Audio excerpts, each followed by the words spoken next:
Welcome in, everybody. Before you click off this podcast, before you turn off this live stream, you do have the right show. Maybe the wrong host, but you do have the right show. This is Cincinnati Soccer Talk. I'm Justin Blair. We're happy to have you along. If you're watching live, please join the comment section. We'd love to share your all's thoughts on the Montague game. And also, as we look ahead to some of these matches, they're coming at us fast now. Joining me tonight, we have Brian Beatenbach. Brian, how you doing tonight, buddy? Man, it's been one of those days, right? I know you said you had a lot going on. Josh had stuff going on. I just barely got my internet reconnected right before the show tonight. So we're holding on by a thread and hoping we make it through the end of the show. Absolutely, man. And we had Nathan drop out. That's right. Storms up in enemy territory up in Columbus knocked his power out, I think he said tonight. Yeah. Maybe the hurricane of the Thursday show was too strong for Columbus to, the winds of FCC victory on a Wednesday night. too much for Columbus to handle. Absolutely. And that lovely voice is Josh Dye. Josh, how you doing tonight, buddy? I'm doing well. The East Coast out here is finally thawed, so I can see my brown grass for the first time at my new house for in a long time. So, no, we're doing good. Appreciate it. Like I said, the Thursday vibes are strong, and we're happy to keep riding along. As long as FCC keeps winning these midweek games, we'll keep bringing the weird on Thursday.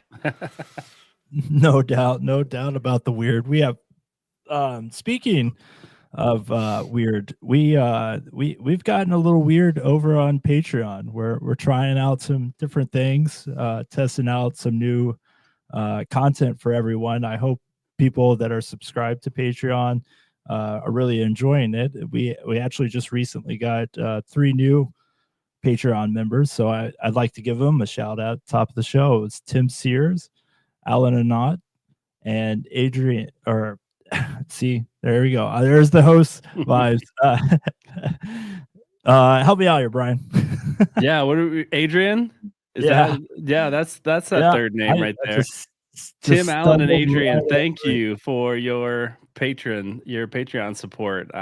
We do what we do because of you. So, hey, we would love to just say, since you passed it to me, Justin, just like, you asked about all the new stuff on Patreon. If you are a Patreon subscriber, we'd love to hear what you think of the stuff that's being posted. Like, it's just coming at you hard and fast right now, with some Cliff's Sunday morning thoughts, even on a Thursday morning, following the matches. We've got all our posts here that are going up on social media, hitting there on Patreon as well. So we'd love to hear what you think of the new experience over there. And just love to hear from you.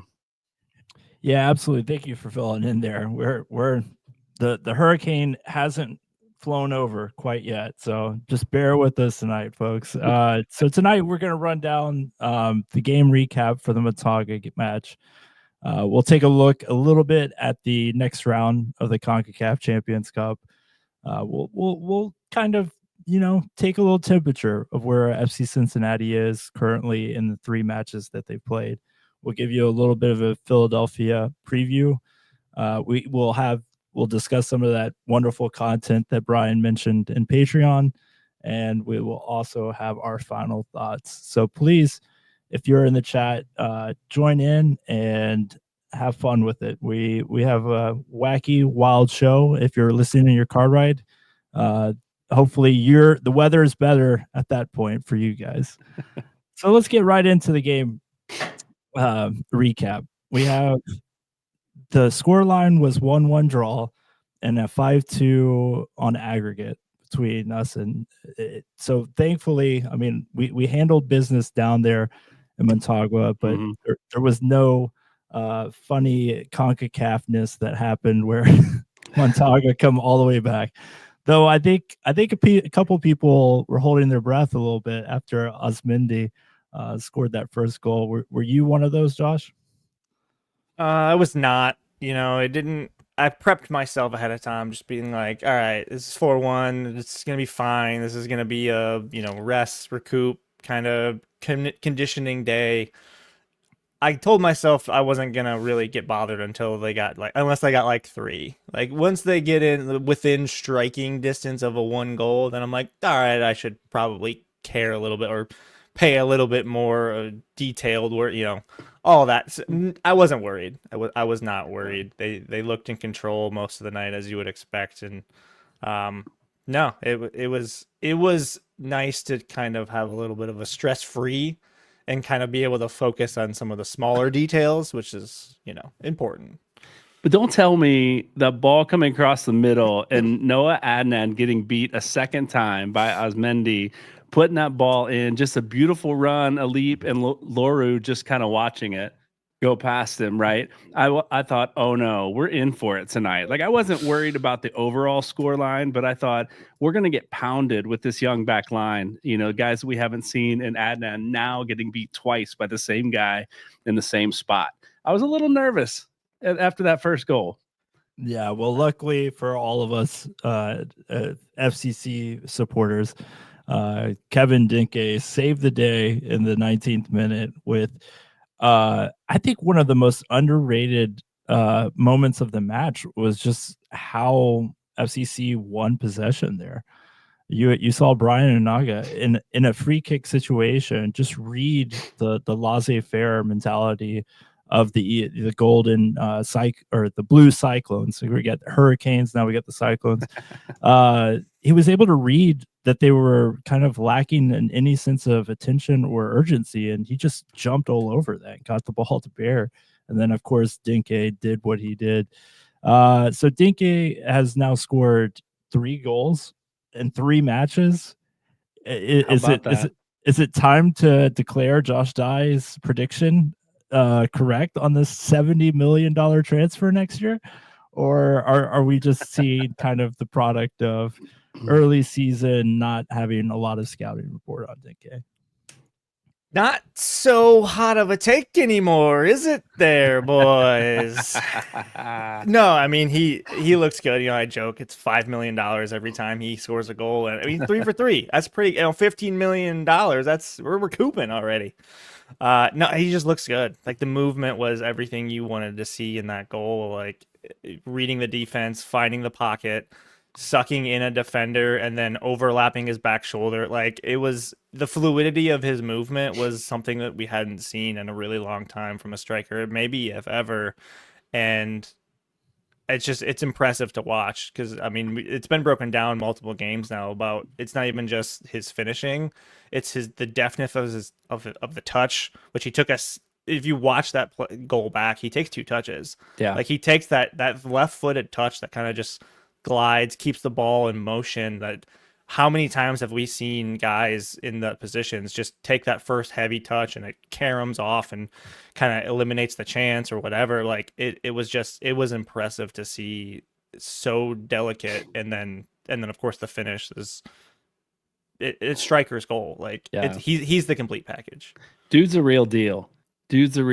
Like, we almost saw him score a goal identical to the first one he scored at Montagua. If you remember, he dragged it with his left foot, turned it and hit it with his right, and he almost did the same thing. And I think 3 defenders collapsed on him, and he pushed it back out wide to the wing at that point. But his movement is very Vasquez-like. He knows where to be. He knows how to find the pockets. He knows how to find the spaces. He's patient in those runs. His feet are as good as potentially Brenner's feet were in receiving the ball and moving. And the guy can finish, man. Like, he's a real deal. And we haven't seen a striker like this in Cincinnati in a long time. Like, I know we all got excited when, was it Jurgen Locadia, right? Scored on his debut. And this guy's legit. Here we go. And then there was nothing for a long, long time from him. And Dinke just keeps putting him in the back of the net one after another. And I'm loving what I'm seeing. It's got to feel rewarding for Chris Albright to have somebody they target this way and then bring him in. And, you may wonder if he's going to get service or something like that. But, that's like you guys said, it's been a monkey on our back for so long. And with the departure of Aaron Bupenza, the preemptive departure of Aaron Bupenza, it's got to feel rewarding that to really hit that 9 And probably no disrespect to Brandon Vasquez, but in my opinion, this is probably the most solid player that we've seen since Brenner left. And if I dare, and if I dare, I mean to cut you off there, Justin, but if this guy gets in a fight at a bar, I bet he wins too. Yeah, probably. Like, he's the real deal. Yeah. He actually vegan strength. You know it. The in the post match press conference, we were doing the interviews, and it was passed along to us that he is like regimented on when it comes to conditioning and staying in good. Like, he has his own sauna, he has his own gym in his house. I mean, this is like the things that you want to hear for a guy like that. Wasn't that a part of his thing? Like, he was, when they signed him, he was like orchestrating how he was going to get his equipment and everything over to Cincinnati. Like, I remember that being a story. I'll have to try to figure that out, but find that detail. But like, please do. Yeah, that's awesome. He's a freak of nature in the best kind of way, and you could just tell the demeanor is so different and how serious he takes it. And like I said, like it was a joke when I said it last week, and now it's getting more real. Of like, we might need to really start cherishing these days, because the more he does things, the more he puts on tape, the more somebody at a big name with a much bigger pocketbook is going to say, all right, well, 25, 30, 40 is nothing for us. So nope. He said Cincinnati wanted him and he wanted to be here. He's not going anywhere, Josh. I hope I'm wrong. I hope I will gladly be wrong, but I don't know how anyone in the world sees somebody like in his profile with putting up the numbers that he potentially could put up and doesn't come running. I agree with you there. I think we have some time, but his example and that mindset, that killer mentality, we see it so much in sports of people that are just locked in. They don't get distracted. I mean, Kobe Bryant was one of those characters that showed up to the gym early, left late, didn't go out clubbing at night. One of those guys that was locked in competitor. And it's great to see somebody like that can be a leader on this team and really show an example to the young guys how it's done. Speaking of young guys, how about Amir Daly in his opening debut? I mean, the birthday boy went absolutely off, created several chances. I know there was a couple that got called back for offsides, but the one with Baird particularly was just like incredible. I think Baird shot got deflected, if it was a goalkeeper save or if it was block, I can't remember, but I was super excited to see him on the pitch, and then he lived up to the hype. What do you think, Brian? Yeah, I think I mentioned in our Slack with the team here, like on that right side of the back line, we had two guys coming in that were young and we hadn't seen a whole lot of yet, and Daly being the one that we hadn't seen at all. And I was a little like, okay, we saw the Motagua score off a cross last time, beat Noah Adnan. Now we've got two really young guys out there. What's going to happen? And he showed out, man. He showed out. Like, I know someone else mentioned, like, I kept hearing Daly, and in my head I'm thinking Bailey, like Zico Bailey, right? Had the same hair, right? But this dude he's bigger. He's just as fast. He's strong. He's good on the ball. He was going at defenders. I think he got knocked around one time. He went in really hard. I think the first tackle he went into right in front of Noonan, like, I'm going to show coach what I got. He just got lit up. But beyond that, he picked himself up and kept going until he literally couldn't pick himself up with that shoulder injury. Was it a broken collarbone? Is that what we finally heard, or have they disclosed yet what that is? Go ahead, Justin. I don't think they've announced it yet. No. I watched back the game today just to kind of touch base, and the way that he fell on it, the way that the trainer focused on the clavicle area, and you could see a moment on camera where he's going down and he hits a spot, and you can see the wince to kind of like turn. Yeah. Again, I'm not a doctor. I'm not going to speculate on what it was, but just the way that he fell certainly would suggest. But I mean, Pat Noonan said it all in his post-game press conference. I mean, when you're getting that kind of glowing review from the head coach as your first time on the first team, like, that can only spell good things for you in the future. And it's a shame that this was the day that all of that happened to him at one time, because I think if we were doing our hot takes again, like he's the future right wing back of this team. Next year he'll be a first team player.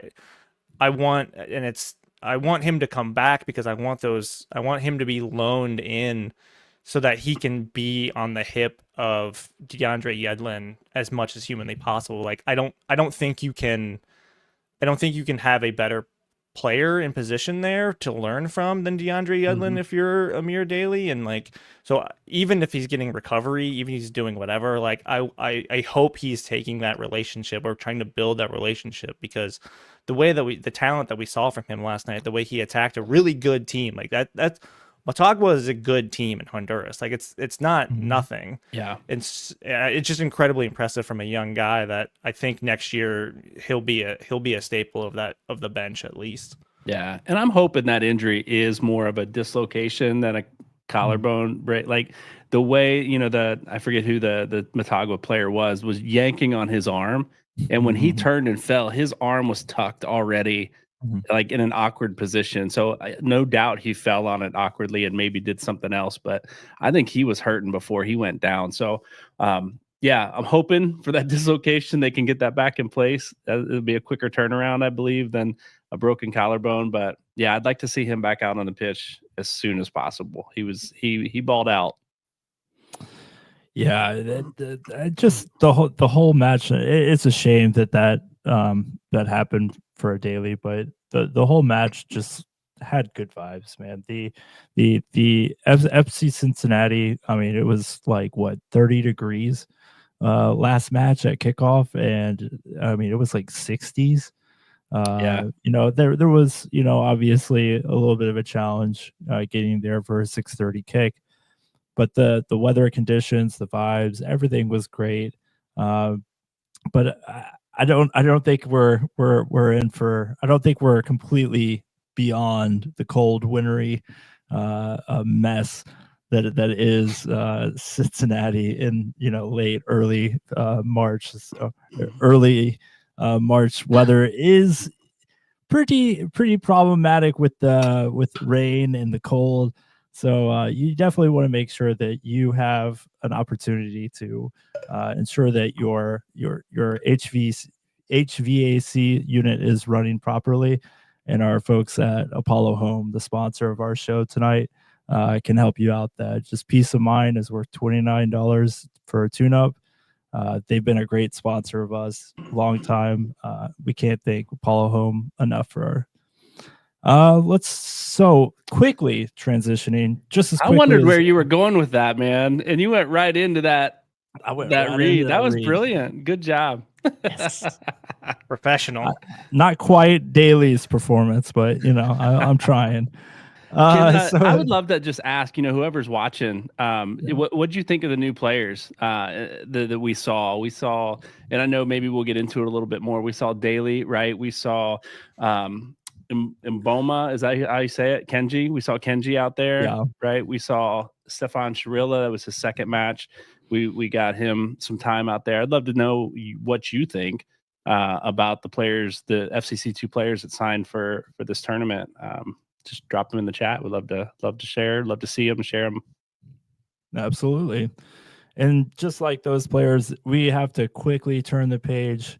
Not quite to Philadelphia yet. Our mind is still in this tournament coming after that matchup. Obviously, the announcement on the Jumbotron and last night hitting social media is that FC Cincinnati is playing Tigres on Tuesday. So quite a bit of a turnaround. As of recording at 9:20 at night, still no time unless they've released it and I missed it. No time has been set for that match, but Tigres is how do I say this? Tigres is like one of the best teams in Liga MX. I probably don't need to share that with many of our listeners, but they're currently this year. They're sitting at 6th place in the Classicero. They're led by Andre Pierre, Jean Cac, and of course Diego Lainez. And the second I saw this matchup being a potential my mind was like, oh man, can we get a little bit of the Matt Miazga? You're too small, too short That guy. rules. But I love it. Yeah, it's so funny. Sorry to cut you off. It's just so funny.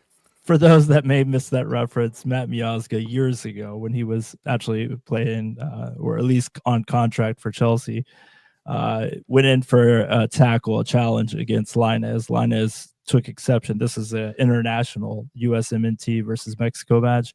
Lainez took exception, came right up to Matt Miazga, and Matt Miazga, being all of a foot taller than Lainez, gave him "You're too little, man. You're too little."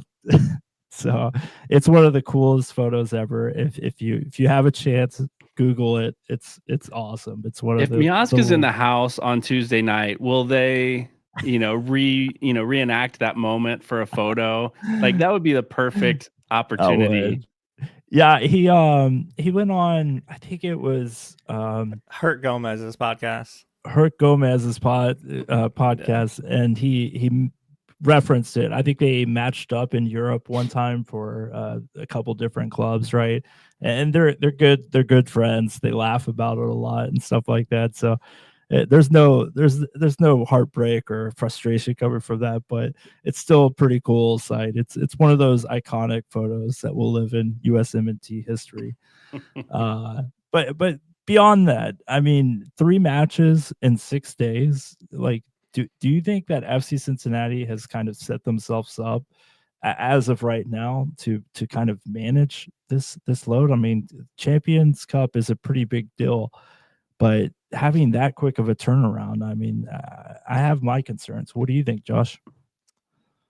I mean, this is what you sign up for, right? When you're this kind of pedigree of a team that we believe FC Cincinnati is, and you're qualifying for continental tournaments, I mean, this is what you're going to run into. And I mean, this has been well documented that MLS teams have struggled in this tournament because of stuff like this, right? Where you're tight turnarounds, you're in the early part of your season. But I think the way that Pat Noonan has handled it so far has been great, considering what he's kind of working with too. I do feel a little nervous for our back line. Miles Robinson, getting him out at halftime was huge. Getting teenage Hadebe, you kind of wish he wouldn't have even played yesterday, but he kind of forced the action with Daly's injury. But that's kind of your thinnest point, and I think Noonan has done a great job kind of limiting and mixing and matching, and I think guys are gelling in ways that they can, given the restricted minutes. Obviously, Denke comes out at halftime, and Evander comes out at halftime, and there's a real note there of him really paying attention and keeping an eye on how these minutes these guys are playing. So I'm confident that they're gonna take it seriously. You might see a little bit more on Tuesday where it's maybe you might be a little surprised. I think Denke still gets in there, Evander gets in there, but like maybe you see some of the FCC2 guys more than you would think. But otherwise, I don't have a concern yet. I think Noonan did a great job with the rotation this last week. Especially, I think the advantage we had was at 4-1 grab down in Honduras that gave us the opportunity to rotate some players, see some young talent out on the pitch, and still come home with the aggregate 5-2 win and get out of there. So yeah, sad for the loss of Daly and the injury there, but I think the rotation looked good. We got guys get some good significant minutes in a game that, again, wasn't an easy match. It's a good team that they played. And so, to come into your debut with the first team at FC Cincinnati and be playing an international match like this is saying something that, it's not just another MLS team, like a, low tier MLS team. The coach has given me a chance. We're playing one of the best teams in Central America, right? In Honduras. And coach is trusting me with it. So I think it's saying something to the young guys, to the FCC2 players. I think they played well. I think they showed out, and it gave some guys significant rest minutes too. So, even Hadebe coming out and taking in Daly's place, I just think getting his legs under him this early in the season even if it's just a short time and he wasn't intended to play. Getting him out on the field was probably not a terrible thing, maybe sooner than we wanted to get him out there, but he got out there, gave Flores a chance there in the central spot. I think he did well. Yeah, I think the rotation looked good. I think we're set up well for Philly, and then Tigres coming up on Tuesday. Tigres, man. The second I heard that, I thought back to our preview. It was the Scarferville party down at Norden, and I'll ask you guys this, but I want to share my first thoughts. I love this matchup.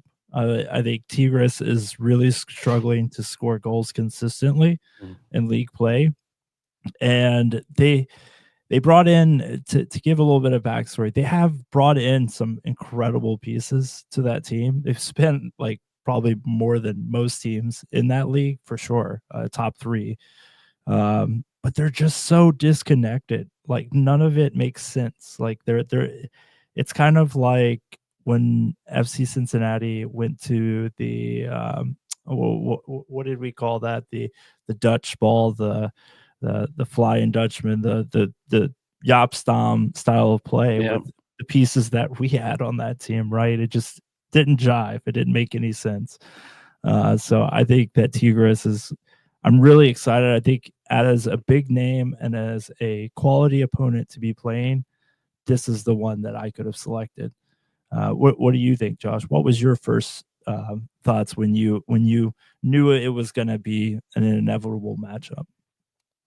I mean, I'm excited. Like it is an opportunity. I mean, we are still a young team and a brand that's trying to grow. And any time that we can go up against a team like Tigres that has historical prominence in the region, especially given now that how Chris Albright and Pat Noonan has turned this franchise around, like it's exciting. I want these teams. Like I want the Cruz Azules. I want the Tigres. I want the Chivas. Like I want to go toe to toe. I want to know that this is a team that's going to take their place in this region seriously. And, Tigres has had some mix and matching going on. It's kind of a roller coaster. And so like, I know a lot of people were saying like coming off of last year where they get bumped by Columbus and they lost to NYCFC in Leagues Cup last year. So it's like they've struggled against MLS teams in the last couple of tournaments. And it's like, I want this to be another reminder that like one, FC Cincinnati is serious and a force to be reckoned with. And two, like that MLS is growing because it's like not many people who pay attention to the League MX are going to blink. They're going to be like, okay, yeah, MLS, we should be beating them. But it's like, it's going to mean something when a prominent name like Tigres goes down. And for FC Cincinnati to have the opportunity to be the latest ones that take them down is special. So I love it. Love it. Yeah. I mean, I think Josh, you hit the nail on the head there. I think it shows winning this coming match, which I'm anticipating, we'll see, shows that we're serious and we want to win something this year. Like we're not going to be satisfied. The Shield was something great, but we're not going to be satisfied with the Shield this year. We want to go out. We want to win every match we play in. I heard Noonan say that early on. And look, Tigres coming to town is a great way to show that these guys want to win. The thing that disappointed me a little bit, like if we go back to this last match, that maybe I want to see more of in this this first leg against Tigres is we showed up, our starters played, we looked good in Honduras, and then again we came back to TQL, and I know we had a lot of rotation in the lineup, but we went to a 1-1 draw at home in front of our fans. Like I want to give our fans something to cheer for, and not that they didn't. It wasn't a sellout. Let's be honest. I watched on TV. There's a lot of empty seats there, but I think our fans are going to show out this next week. And I want to see a product on the field that gives them something to get really, really excited about. Not just something that says, "Hey, we competed," but something that says we killed it this week. So that's what I'm hoping for in this matchup against Tigres. And I think Tigres could be the perfect opponent to do that against. And Justin, you were in the room. I mean, Pat Noonan calling the fans out in a good way of like, hey, it's going to be a Tuesday. Show up, like come out, Yep. like we need you. We want the support. Like you've got the call from the skipper saying, hey, everyone get down here, like make it if you can, like do what you can, like. So that tells me that Pat Noonan wants to take this matchup seriously, and we've seen, and as we saw this past matchup, leg one can matter a hell of a lot if you show up. Like obviously it's the home leg. I almost kind of would rather it be Tigres first, and that way you kind of know where your standing is. But if you can come in and really, really get on the front foot against a Tigres team and carry a lead in back to Mexico the week after, like it's gonna really mean something. So I was encouraged by Pat Noonan's comments, and somebody who can't come to those, these are the moments where I'm super jealous, because I'd be out there on Tuesday if I could. So do your part, folks. Josh, let me just tell you, man, I've got to travel obviously to get there. And my final thought on Monday night was I'm going to be there Tuesday. I'm super excited. And I found out tonight that my son's college visit, he's going to be practicing with the team from 6 to 8 p.m. just across the river in Northern Kentucky. And I'm like, I'm so close. And I'll be watching the match on my phone most likely. So I hope other people get there and can take the 2 seats that I was going to purchase to be there. Well, if you're not playing hooky from your son's sporting event and you're not going to be at TQL Stadium, maybe you could go to Beyond Exercise. Beyond Exercise is a local physical therapy and fitness business that helps people stay active and injury-free. In fact, they have helped several local MLS Next, FCC Academy players with their health and performance needs. Check out their suite of services at gobeyondexercise.com. Go Beyond Exercise, thank you for sponsoring our show. We will definitely have somebody that can read next time. That will be my commitment to you. I'm convinced I'm going to be at Go Beyond Exercise during that match. I'll watch from there on the treadmill or something. Exactly. You guys thought that Boston's pronunciations were bad, and then you gave me hosts, and I'm just fumbling all over the place. This is I'd like to just take a quick moment to just kind of take a temperature of this team. I know we've kind of gone into this player, that player, this player. How do we feel the team is coming along? Is there anything that we can read from these new players? Yeah, it seems to me that the team, I was really nervous, right, going into this season for the team because there was so much turnover, so many new guys. We're losing kind of the linchpin that held it all together in Lucho Acosta. What is this going to look like early on in the season?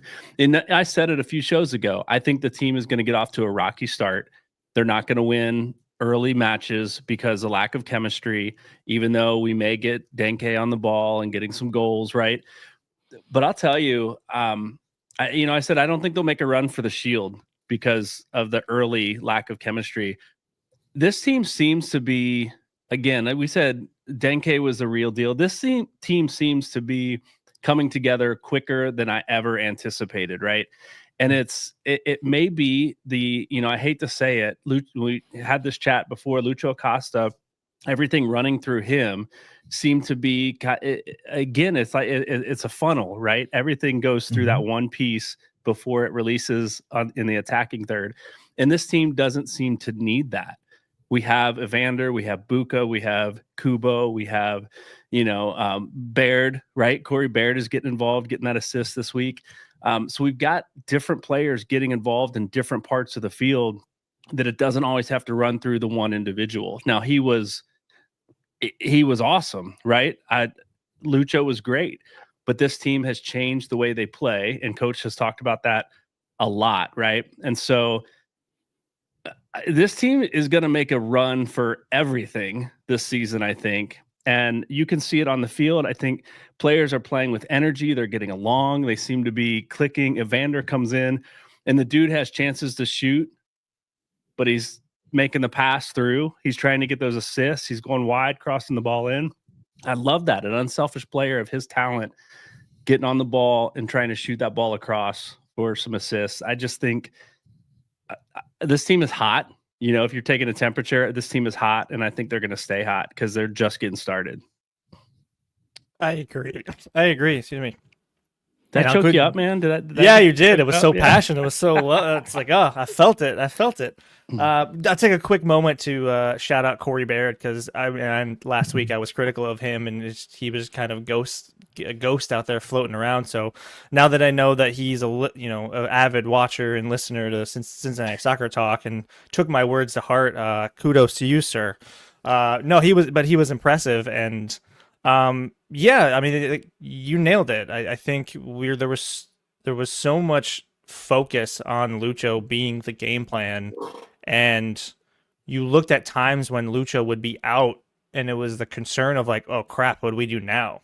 We don't know what to do anymore. Like, the offense was stagnant because this was like, well crap, we don't have an offense.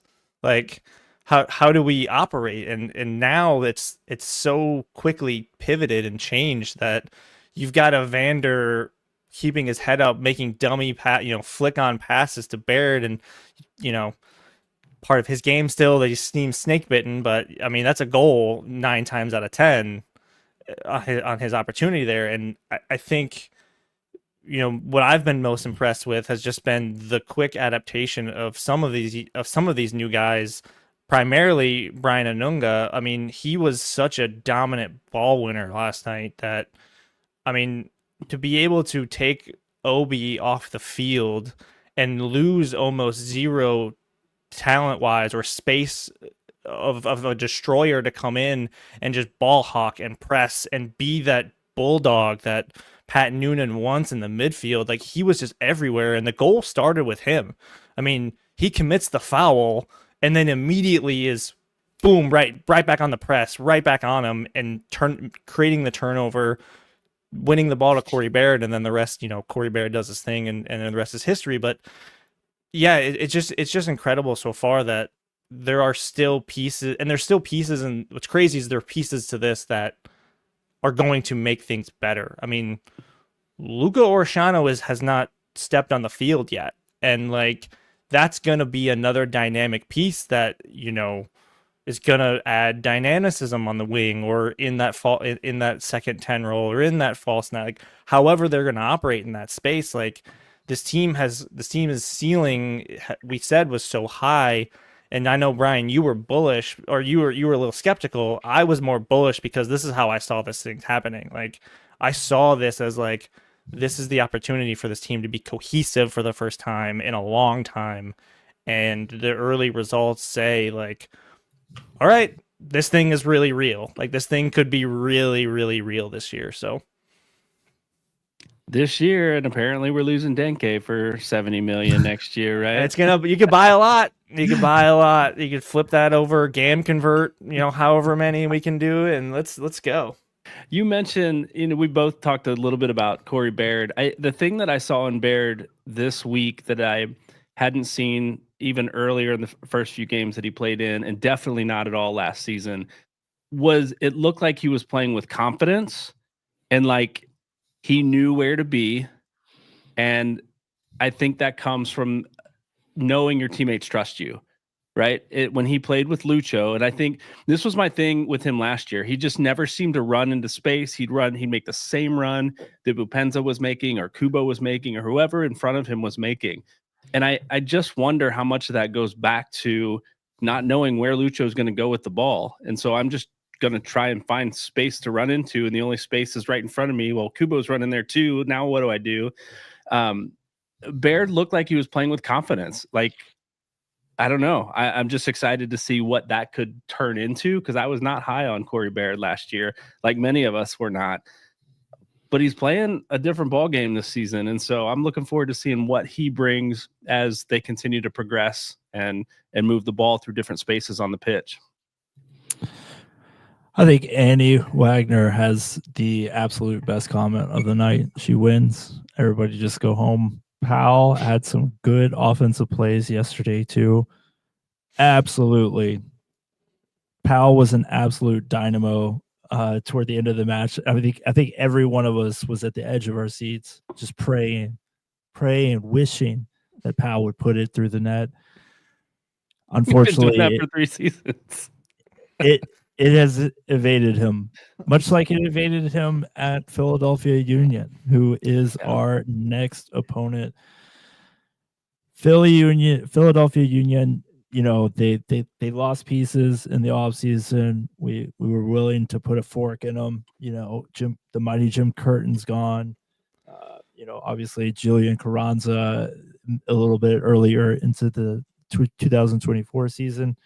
Kai Wagner. There was so many moving pieces, and it just felt like it was going to be an absolute mess. But the Union were able to get a 4-2 win over Orlando City in the opening MLS match. The three-headed snake up top, they just keep finding them somehow. Baribo, I can't ever say his name, so forgive me. Ty Baribo, thank you. Baribo gets a brace on opening day. Gazdag and Mikel Luna finding the back of the net as well. I mean, they're just sensational. The new skipper, of course, is St. Louis City's Bradley Cornell. Jumped over with Jim Curtin's departure. The Union started with a 4-4-2. Tons of fouls in that first game, but you're going to see that in the opening weeks. But we've known this to be a trend between these two teams, is a physical trash talking game. But so many of those pieces are kind of moved on. Josh, what do you think that FC Cincinnati needs to do to come away with points at Chester this Saturday? I mean, this will be a fun one because it's kind of the first time that we have seen Pat Noonan kind of have to not know the tricks, right? I mean, the storied history between Noonan and Philly and their whole regime there, obviously with Albright, but it's a new era in Philly. So I think, things are still so early enough that I'm excited to just kind of not have to care about the opponent right now, right? Like you kind of just... You're focused so much on like, all right, I want to see Evander and Denke's link up play work better. Like I want to focus on the things that I know that our team is still kind of missing those links. So I'm super excited to watch those moments. And then obviously you can't forget about Tuesday on the back end. The story of this game is going to be, how serious of a lineup do they play? I can't imagine Pat Noonan's not going to rotate more young guys in. I think we saw that last night with, giving guys rest and pulling everybody kind of at halftime. So you can safe to assume that some of your starters, quote unquote, your starting 11 will be out there to go for 3 points in MLS standings. So, it'll be fun. I think you're still gonna play your game. I don't think you're gonna change anything. I mean, Bradley Cornell is gonna muck things up more than Philly is used to playing and I think we're used to seeing a Philly style play. So you always have to worry about Gazdag. That Gazdag versus Miles Robinson matchup is gonna be super fun to watch because those are two dynamic players at their position. So I don't think you're going to change much. I think you're still going to run out your pieces, and because you're still trying to figure it out, right? Does Luca Orishano make a guest appearance? Does Nick Haglund get some minutes under his belt? He was on the bench again last night. That was huge. So I'd love to see him get some minutes. So I'm not terribly worried if this is a bad result, but it's more still like I want to see these guys really gel and get minutes. Yeah, I'll jump in there and just this will be the first real test for our back line, right? Without Miazga, without Hags this year. Hags obviously was on the bench. We hadn't talked about him yet. I don't know if he'll get minutes in this match or not. We'll see how that plays out. But we'd like what we saw in Daly. And likely he won't be there. Hags, again, probably won't get a whole lot of time if he gets called on. So we're going to see that back line get challenged by the three up top for Philly. On the other side of that, though, I think our attacking prowess is going to expose Philly's back line. I think the opportunities we have to get through to find the leaks in that back line and get Denke in, or Evander in, or Corey Baird in, or whoever we have up top this week, I think we see some of our starters get in there, get the start, and maybe come off early. Give them a half, give them 60 minutes, let them run it out, and get. I don't think they play the whole game for sure. I don't think Denke stays in unless we're desperate. Now, here's the thing that I'm not sure about with Pat Noonan. Like, we saw him rotate guys for this match against Motagua, because essentially we had it in the bag. If they didn't score 4 or 5 goals, we had it in the bag, right? Yeah. But he's a guy that he's even said his mentality is, we want to go out and we want to win everything. Like, we want to win every game. We don't want to concede going in and just put players out there just to give guys rest. We want to win when we step out on the pitch. And so I think he's going to go for it in Philly. And once the game's secured or secure enough, we see some of those guys come off and get rest. Hopefully we get some early goals and get them a little bit more time on the bench, because it's a quick turnaround for that Tuesday night match against Tigres. But I think they go for it. And I think we've got opportunity. And I'm actually excited to see the test that Philly puts our back line under, to see what happens and see how Celentano handles it. Yeah, I definitely don't think it's a coincidence that Pat Noonan rested pretty much everyone that would be in the defensive third, apart from Miles Robinson. Obi got some rest. Obviously, they subbed Robinson off at halftime. Ingle rested. I think this is one of those games where FC Cincinnati goes into Chester and tries to play bunker ball a little bit, right? We obviously have the prowess that quick pop transition team that can score on the run. But I think they're going to be trying to play to kind of stall the game a little bit, right? Try to secure the 3 points in a way that's less than conventional to FC Cincinnati's standard modus operandi. So I think FC Cincinnati can do it.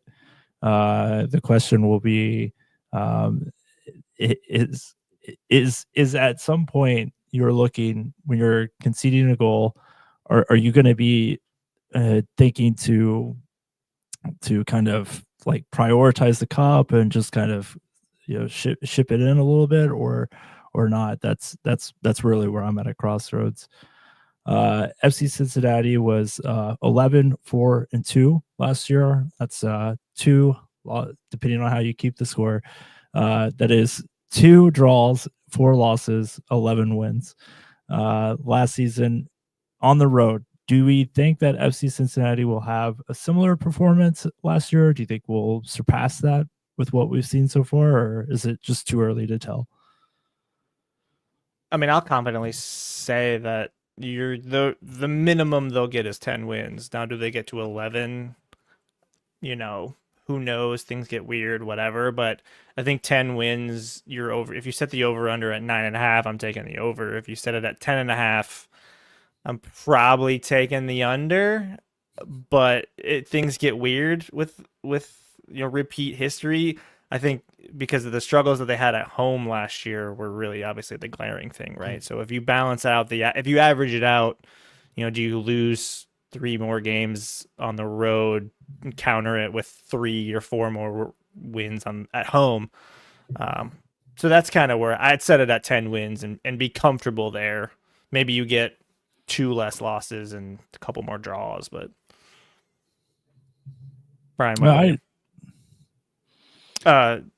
with the road tilts this year. 11 wins last year, over under. Yeah. Sorry, I was looking up the Champions Cup bracket here as you guys were chatting. No, you're good. Yeah, I think, we proved to be road warriors last year, and I see us coming home with more road wins this year than last year. I just think, again, with the power that we have and the ability to move the ball through different spaces on the field, I just think that unlocks so much for this team already. And I think, again, with Evander being on the team for 4 days or so before his first match, and the way that he's playing unselfishly and not as a guy that, you know, we were a little bit worried with him coming in, right? As some of us were, as far as like, you know, the way he's leaving Portland is the same way Lucho's leaving here. Like, what kind of attitude is he bringing? And so far, all I've seen is team.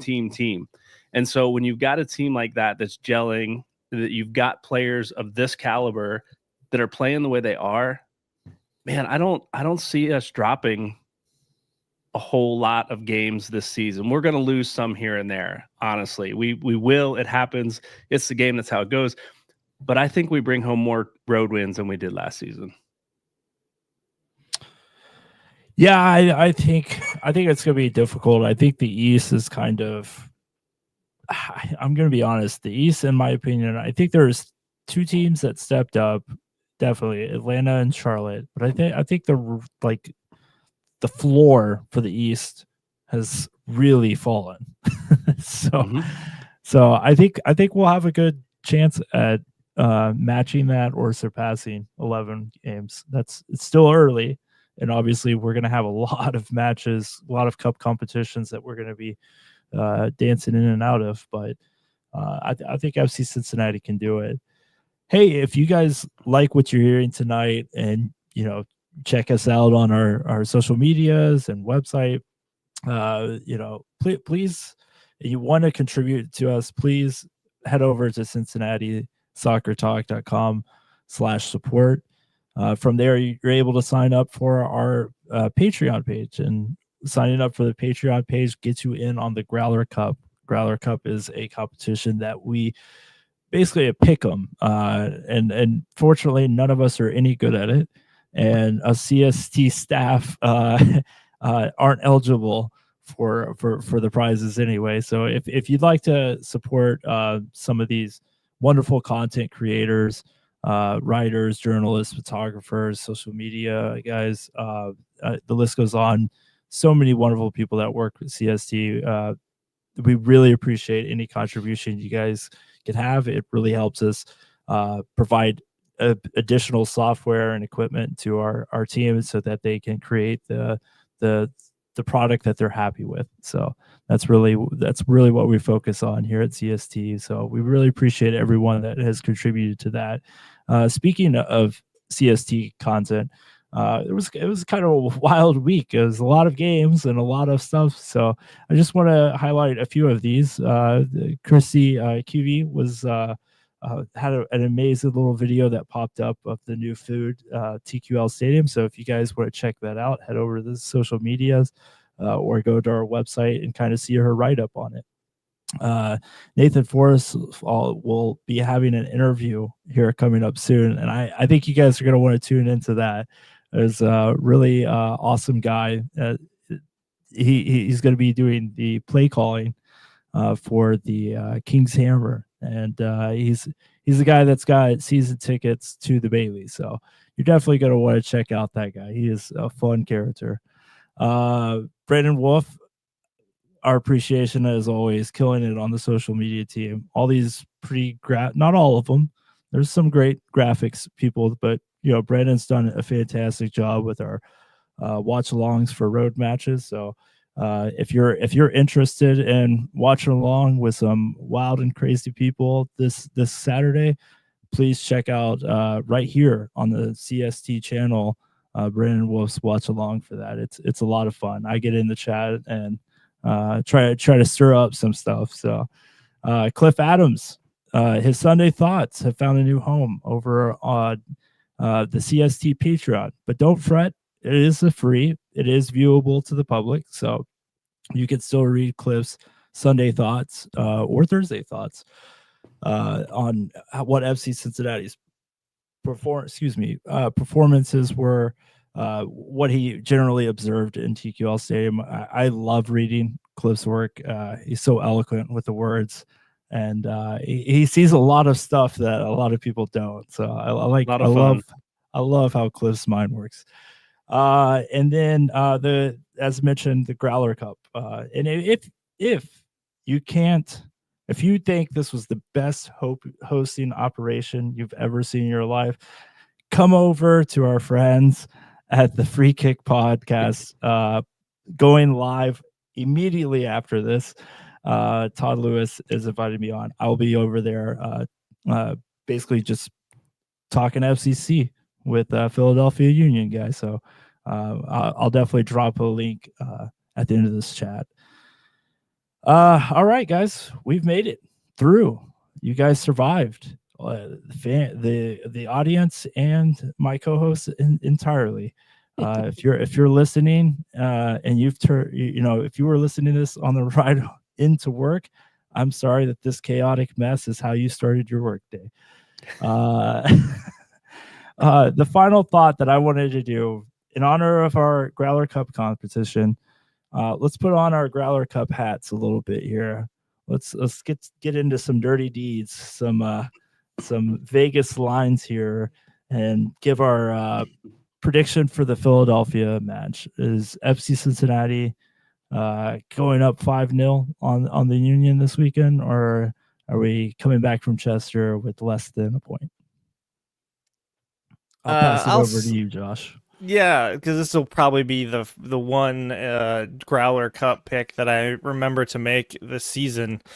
Some of us have a really good tendency at forgetting to make our submissions to those, so immediately forgot match one, was like, oh, Growler Cup, gotta get in. We played today, didn't we? So definitely forgot. So 0 for 1 there. Keep a counter. How many weeks Josh forgets to make his Growler Cup picks? We're at 1.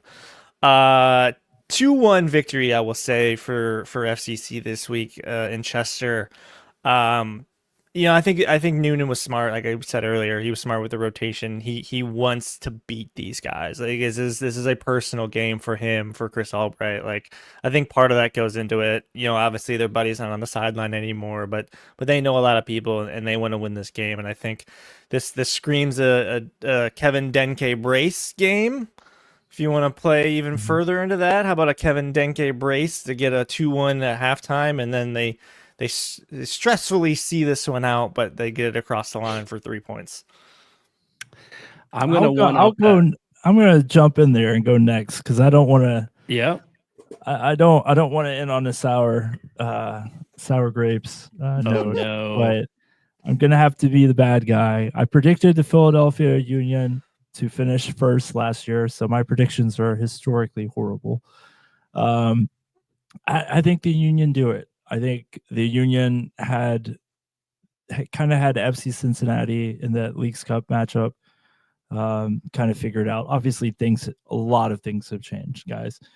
But I think the move kind of works out for Bradley Carnell, and I think that when you have Rebo with Gazdag and Mikel Ua, I think Ua can play a lot better when he's not having to account for Julian Carranza on the field, who kind of like Lucho kind of commanded the entire attention in the box, right? So I think Ua is going to be set for a good season. I'm predicting a 2-1 result the other way. I think FC Cincinnati drops the first game with the big match against Tigres looming. I know we talked about it. We prepared. We've rested players very well. I hope to gosh I'm wrong. But I feel like this is just kind of set in the cards, right? Wrong team at the wrong time. Well, since you jumped in, Justin, I'm going to be the first to tell you are wrong. And I'm going to one-up Josh, and I'm going to say it's going to be a 3-1 win, 3-1 victory for the orange and blue. And I'll tell you why. We saw, we go back last year, a 6-1 win over Miami. Granted, Miami was missing a couple key players, but the way our offense took advantage of that back line. I think we have the ability to do that this season already. And I think Noonan is going to want to take it to Philadelphia. It's not going to get to 6. It's not going to get to 5. He's going to pull the starters when we get up 3-1. He's going to pull the guys, give them a rest, and get some of the young guys in there and see what they can do. I'm going to call. I like the Denke brace in this one. Maybe that's a little too optimistic because we've seen him finish so often, but I do like that.